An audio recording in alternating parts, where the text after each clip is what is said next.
现在正在飞机上，准备前往意大利，航班呢是飞向米兰的。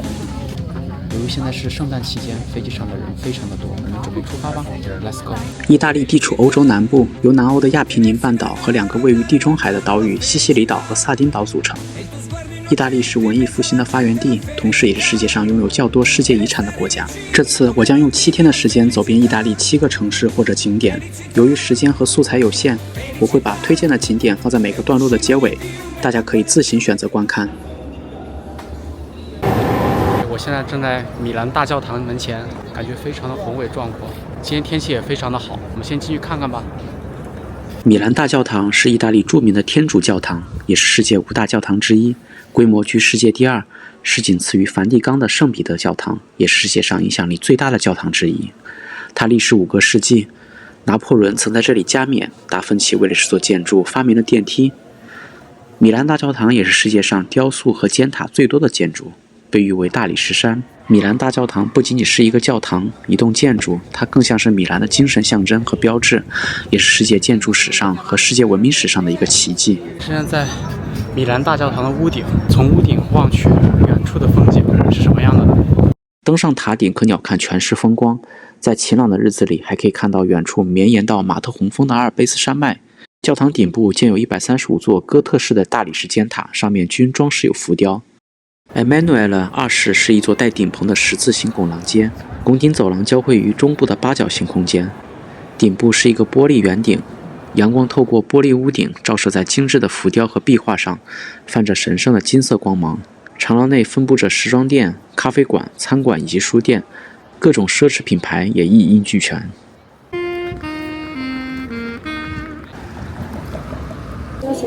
好的。这柠檬苏打味道还不错，好像是意大利当地的饮料。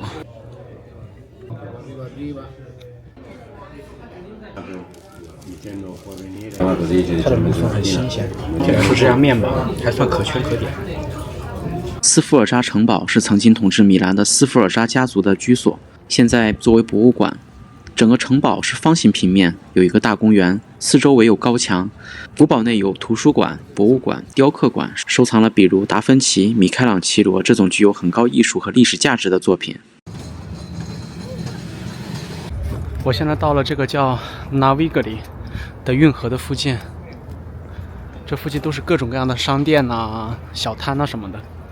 可能最近是 Christmas 的缘故，很多店呢基本上都关掉了。据说晚上这边景色会更漂亮，灯红酒绿。这个区域也是艺术家和创意人士的聚集地，你可以在这里找到许多画廊、工作室和设计店。这里也经常举办艺术展和文化活动。Thank you。它这黑巧克力做的不错，一点都不会很甜，很浓郁的巧克力味。很苦，在今天10几度的气温里吃这个 ice cream 正好降温。Very nice。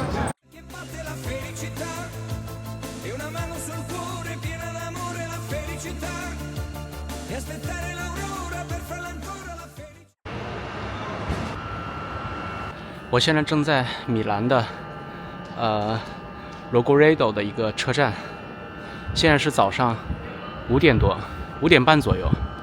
然后我今天准备要去博洛尼亚，然后坐的是他们的一家私铁。意大利这边有很多的铁路公司，有国铁跟私铁，但是我觉得私铁这边，相对来说可能座位啊，包括安全方面会更好一些。从5点50发，然后到博洛尼亚大概2个小时左右，2个小时不到吧，6点多就能到了。感觉今天可能是快到圣诞节的原因。基本上去往那个博洛尼亚呀，还有往佛罗伦萨那边的车，基本上座位都坐满了。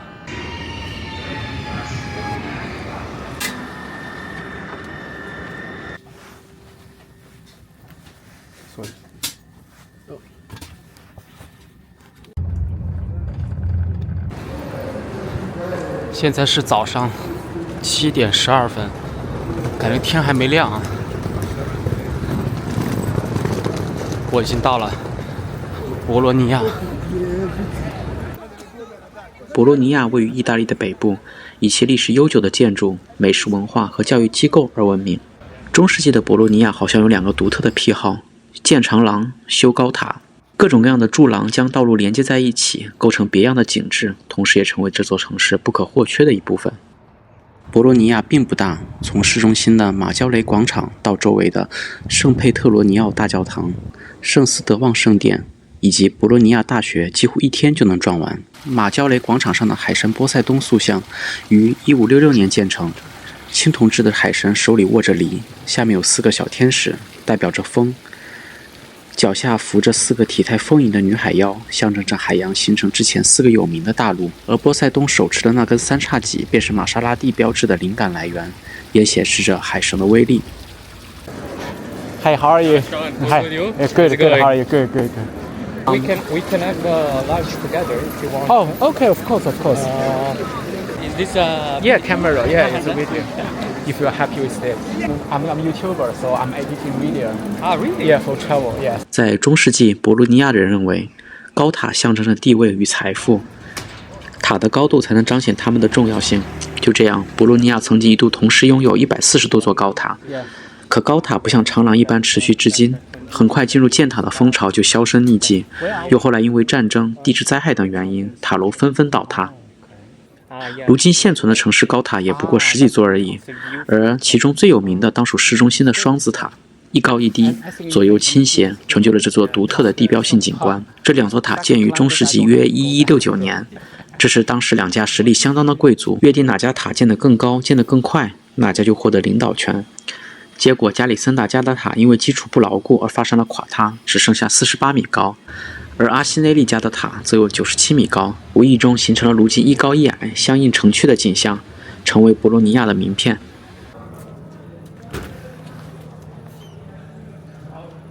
They're gonna have a play a spot in 10 minutes. We can wait and come back. Okay, okay. Yeah? Yes, yes. Bene. Allora prendiamo tra 10 minuti.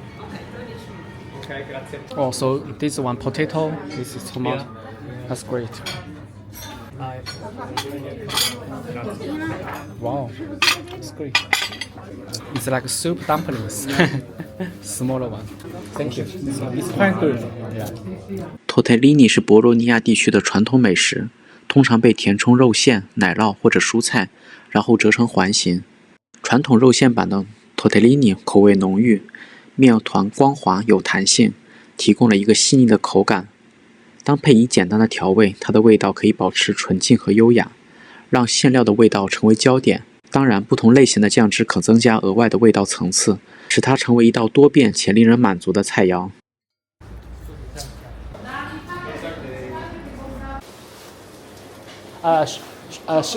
Cioccolato fondente. The Casasa Siciliana. And the pistachio. So large. A lot. Thank you. Gracias. Wow. It's a massive. Wanna keep it? Yeah. Yeah, yeah, because it's too warm.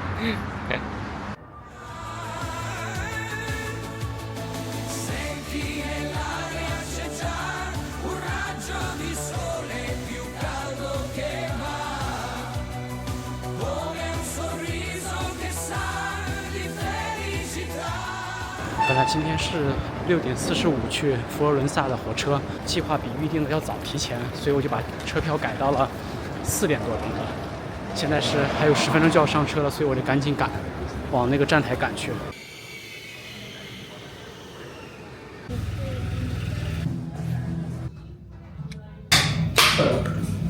怀念的味道。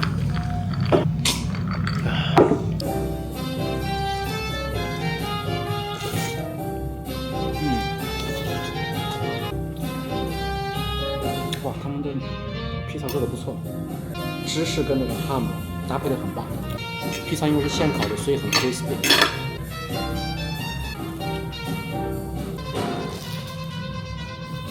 今天是真的是走了一天，太疲惫了。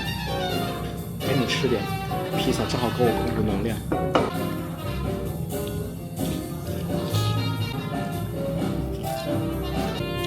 我觉得这地方还蛮适合一个人来的，有时候不知道是不是因为 Christmas 的缘故，店里真的一个人都没有。我是第一个客人，也也是现在唯一一个客人。但现在时间也7点多了，7点快8点了。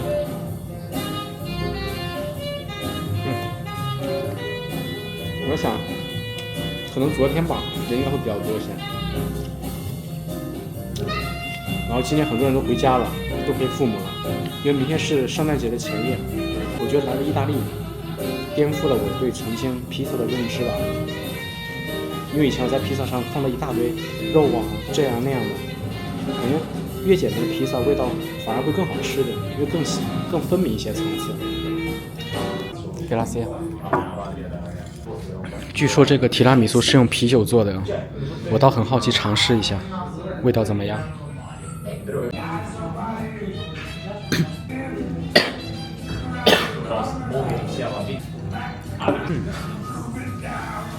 吃起来确实有股淡淡的啤酒味，而且感觉没有那么甜，可可的苦味跟下面这个应该是 custard 的这个味道正好中和了，所以正好味道刚好。能把这个提拉米苏做得这么出色，也算是我国家的魅力吧。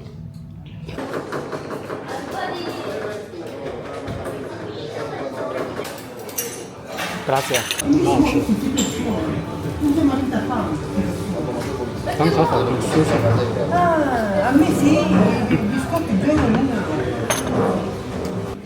学院美术馆成立于1563年，是世界上最古老的美术学院。美术馆中的镇馆之宝正是米开朗基罗的大卫像。据说米开朗基罗用了整整3年的时间，最终为世界创造出来了这样一个经典。雕像用整块大理石雕塑而成，高3.96米，连基座高5.5米。它被认为是西方美术史上最值得夸耀的男性人体雕像之一。除了美术馆，在佛罗伦萨另外还有2座大卫雕像的仿品，它们分别位于米开朗基罗广场和领主广场。来佛罗伦萨一定要尝试一下当地的著名美食牛肚包，只要走到中央市场就可以看到不少牛肚包的小摊，各有各家的做法，面包喜好搭配，也创造了无限风味不同的牛肚包。在物资不足的中世纪意大利，逐渐出现有钱人吃牛肉，穷人吃牛杂的现象。富人不要的牛肚、牛杂，通通被拿去用大量的香料调味，除去腥味，并夹到最熟悉的面包之中。尝尝它这个当地最有名的牛肚包，像我小时候吃的那种牛杂的感觉，很软烂，很厚，有点硬，像吃法棍的感觉。人好多啊，在这个市场，可能是因为圣诞节那几天关门的原因。Yeah, you can sit here.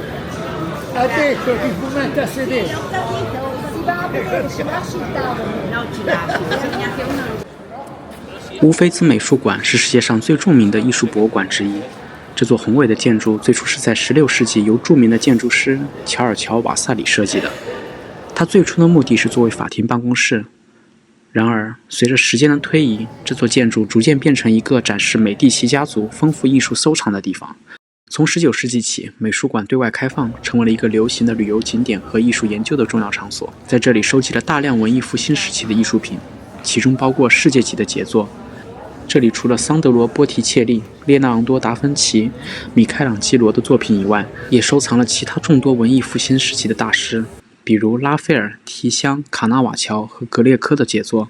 作为美第奇家族的一部分，这个美术馆也是欧洲历史和文化的见证者，还可以深入了解文艺复兴时期的文化背景和历史故事。如果有机会访问佛罗伦萨，一定不要错过这个世界级的艺术宝库。圣母百花大教堂是佛罗伦萨的标志，是世界上第4大天主教堂，也是整个文艺复兴初期的代表性建筑。主教堂始建于1296年，登上教堂顶端可俯瞰佛罗伦萨的全景。教堂其外部使用色调深浅不同的红绿白大理石块铺砌而成，色彩斑斓而和谐。3色花岗岩贴面的美丽教堂将文艺复兴时代所推崇的古典、优雅、自由诠释得淋漓尽致。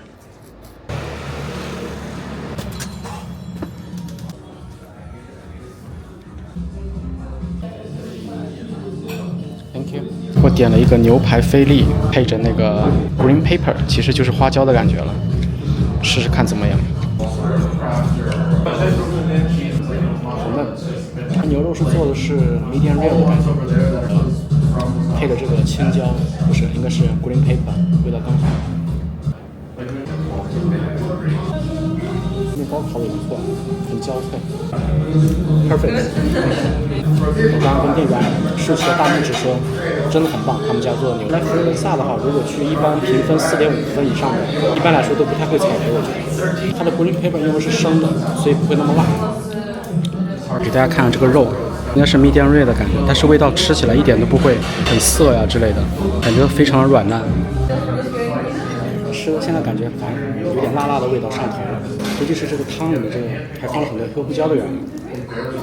来佛罗伦萨这么久，发现一家店竟然这么火，你看这队伍都长成什么样了。这就是传说中的佛罗伦萨意大利世界上最好吃的三明治之一。等会儿试一下，多粉，感觉像拿了一个炸药包一样。我得赶紧找个地方先吃完，然后再回家，否则人太多了。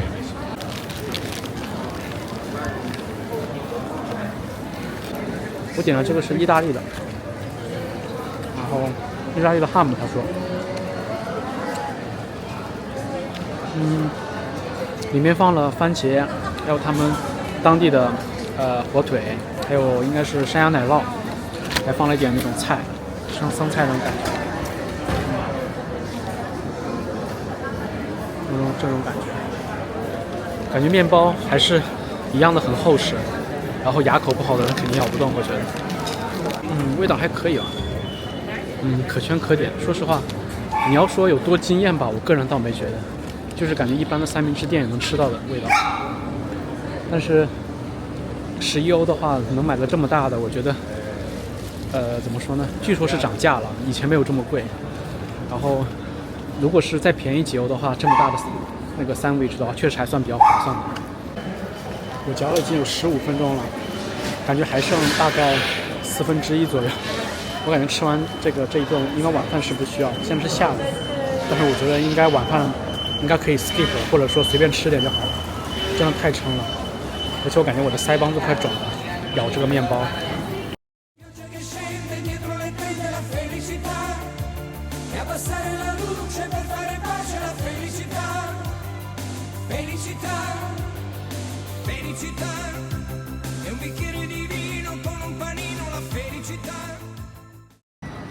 我现在准备去比萨，打个卡立马就回来，因为感觉现在人不是很多。我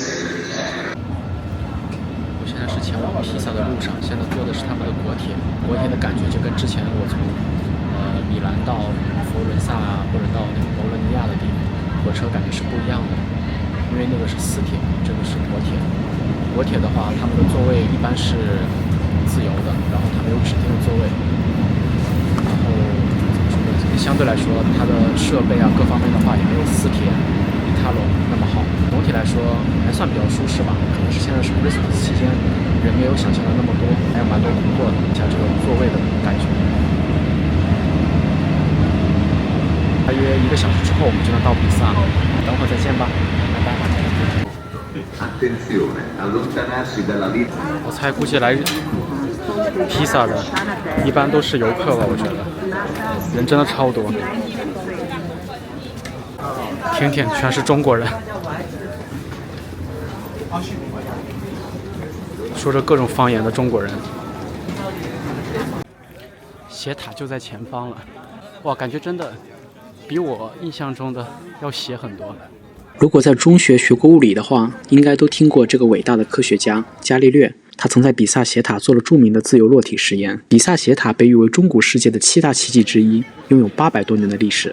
据说该塔在当初修建时，因为地基不均匀与土质松软而倾斜，但即使经过了多个世纪的修理，斜塔依然每年以微小的幅度继续倾斜。曾经有专家建议扶正斜塔，但比萨本地人对这种想法深恶痛绝，因为他们坚信比萨斜塔像意大人民的精神一样，永远不会倒下。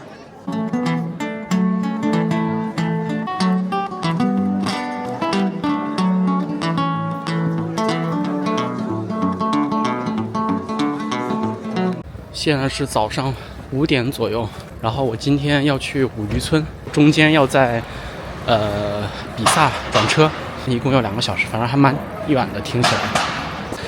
天还没亮这边，和车站这边人不是很多。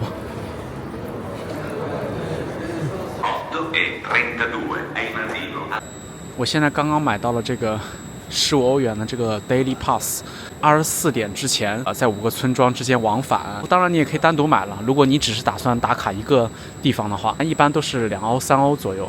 然后车次的话大概是1个小时一班。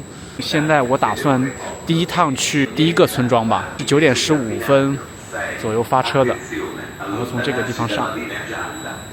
五渔村位于意大利的利古里亚大区，是里维埃拉西海岸5个相连的小渔村。村庄被山峰和大海环绕，彩色的房子犹如宝石点缀在海岸线上，自然景色令人难忘。五渔村也被联合国教科文组织列入世界文化遗产名录。虽然五渔村近年来有络绎不绝的游客，但是村庄并没有因此过度开发。想要在五渔村中穿行，只能乘坐火车、轮船或者徒步，因为村庄建在悬崖上，汽车一般是到不了的。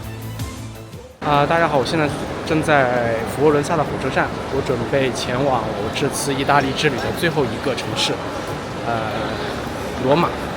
对，还有梵蒂冈。梵蒂冈跟罗马是在一起的，所以我打算花2天左右的时间把这2个地方转完。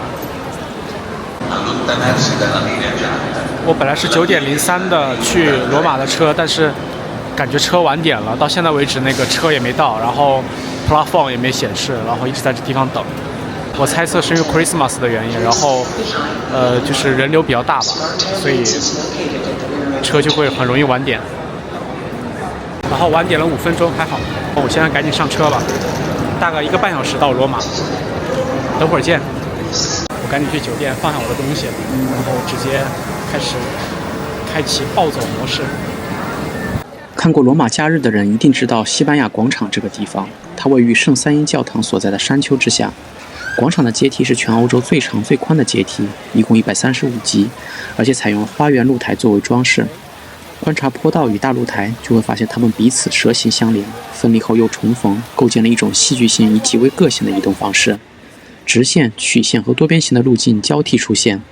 如此设计的阶梯，代表着规则结构的释放与城市空间和谐地融合在一起。在这种方式下的参观者，从远处即可将美景一览无余，欣赏景观效应的丰富性和多样性。台阶下是破船喷泉，它是以台伯河泛滥的景象为灵感而建造的。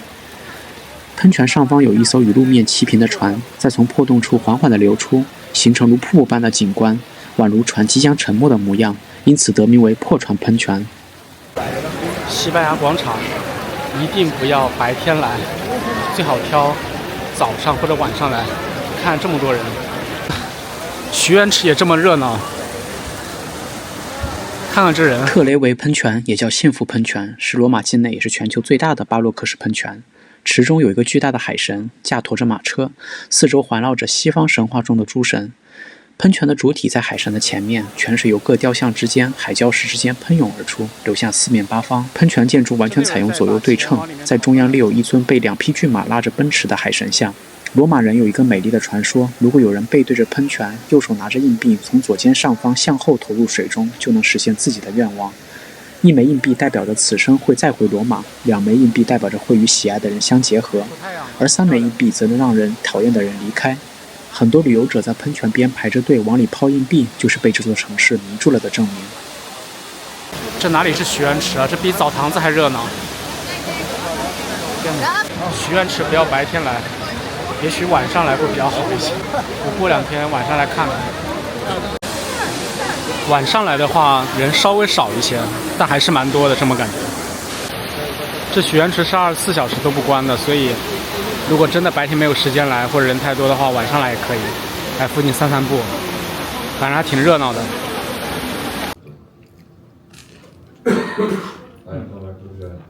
面包好像很香，你就放到橄榄油泡的，就橄榄油很香的味道。摆盘挺漂亮的，又是花又是那个，很简单。哦感觉看得蛮丰盛的。价格比正常的单点那个鱿鱼会贵一点点。味道还不错，不过很腻，我觉得。果然提拉米苏快成了意大利餐厅的标配了，很棒。虽然这是我在谷歌上随意找的一家，离我住的地方比较近的一个，但是感觉它的服务啊各方面做的还算蛮到位的。罗马斗兽场建于公元72至80年间，是古罗马帝国供给奴隶主、贵族和自由民众观看斗兽或奴隶角斗的地方，是古罗马文明的象征，被称为世界8大奇迹之一。罗马斗兽场呈正圆形，占地面积约2万平方米，围墙高约57米，可容纳近9万人数的观众。斗兽场的看台用3层混凝土制成，每层80个拱，最上层则是50米高的石墙。看台逐渐向后退，形成阶梯式的坡度，每层的80个拱形成了80个开口。观众们入场时就按照自己座位的编号，首先找到自己应该从哪个底层拱门入场，然后沿着楼梯找到自己所在的区域，最后找到自己的位子。这种周到的设计，即使有9万观众，也不会出现拥堵混乱。因此，今天很多大型体育场依然沿用这种设计。这是他们当地有名的 Mariotto， 意大利的甜品，终于尝到了。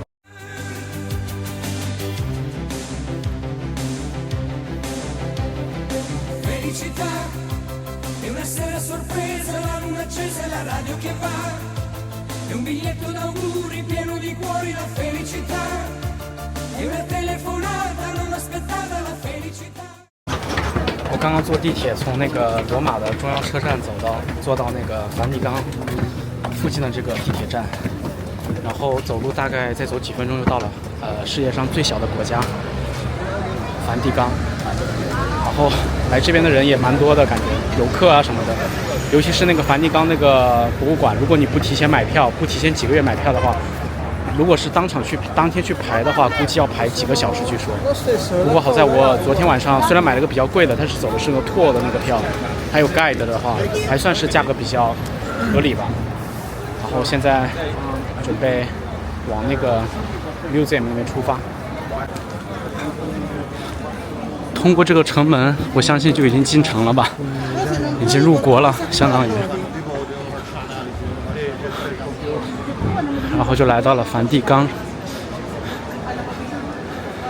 连安检都不要，这个地方没有边检人员，没有任何警察啊什么的，就像极了进了一个博物馆一样。关键是一直是免费的，哇，好大啊！我的天哪，这人都已经可以把整个国家给绕一圈了，这排这个队伍太夸张了。天哪！然后这就是梵蒂冈，这就是世界上最小的国家。然后游览到此结束，拜拜。终于进来了，排了1个半小时的队吧。天哪！然后现在我是预定的是下午2点左右的那个 museum， 所以上午可以先去教堂转转。然后如果时间还有多的话，从 museum 转完出来之后，我再去教堂登个顶啊什么的，这是我的大概的计划。OK， 好了，大部队人马 ，Let's go。圣彼得大教堂是世界上最大的教堂，它建于1506年，选址在一座公元4世纪的教堂遗址上。圣彼得大教堂是文艺复兴的代表，拉斐尔、米开朗基罗等大师都参与了教堂的设计。教堂最多可容纳6万人。除了是圣彼得的安葬之地，历任梵蒂冈教皇的墓穴也位于教堂内部。圣彼得教堂内还藏有很多大师的作品，比如米开朗基罗的雕塑《圣殇》，贝尼尼设计的祭坛华盖和圣彼得宝座等，都是教堂内最大的看点。教堂的穹顶是可以登上去的，能俯瞰圣彼得广场和整个梵蒂冈的夜景。急匆参观完那个教堂，我现在离那个 museum 开场还有不到半个小时，我现在得赶紧赶过去，因为它是在2个方向，中间距离有将近1公里左右，所以一定要赶快。如果是时间比较紧的话，我想试一下会不会那个晚点啊之类的，赶紧冲。不过现在看起来那个广场上的人确实少了很多，排队的人果然还是要要不早上早点来，要不下午就晚点来，1点钟之后来是最好的。我今天跟团走，跟团的话应该会快一些，人还蛮多的今天。梵蒂冈博物馆在世界上最小的国家，却是最大最早的博物馆，由12个陈列馆、5个艺术长廊组成，汇集了埃及、希腊、罗马古代文物和文艺复兴时期的艺术精华。他所收集的西式文物和艺术珍宝之多，堪与伦敦大英博物馆和巴黎卢浮宫相媲美。由于展品数量众多，如果想把每个展厅都看完，可能需要2到3天的时间。如果去的时候参考地图，锁定参观重点和参观顺序，根据地图认真全部逛完，基本上也要4个小时。但如果真的没有时间全部走完，有几个重点不可错过，比如作为镇馆之宝的拉奥孔、望楼上的阿波罗和残躯这3个雕像，米开朗基罗绘制的穹顶画、创世纪以及壁画《最后的审判》，拉斐尔绘制的壁画《雅典学院》，还有埃及馆、松果庭院、画坛室、地图室、拉斐尔房间也一定不要错过。对了，梵蒂冈博物馆1年4季都有大批的观光客和信徒来朝圣，如果不事先上网买票或者订免排队快速通关票的话，排上2到3个小时是家常便饭。启程于时尚之都的米兰，一路穿越博洛尼亚的古典美味，佛罗伦萨的艺术瑰宝让我惊叹不已。比萨的斜塔证明了历史与建筑的奇迹，五渔村的五彩缤纷仿佛油画中的场景，最后抵达罗马那古老的废墟和梵蒂冈的神圣壮丽。这次的旅行是一场视觉的盛宴，是一次心灵的洗礼，让我体验到意大利每个角落的独特魅力，也为这次旅程画上了圆满的句号。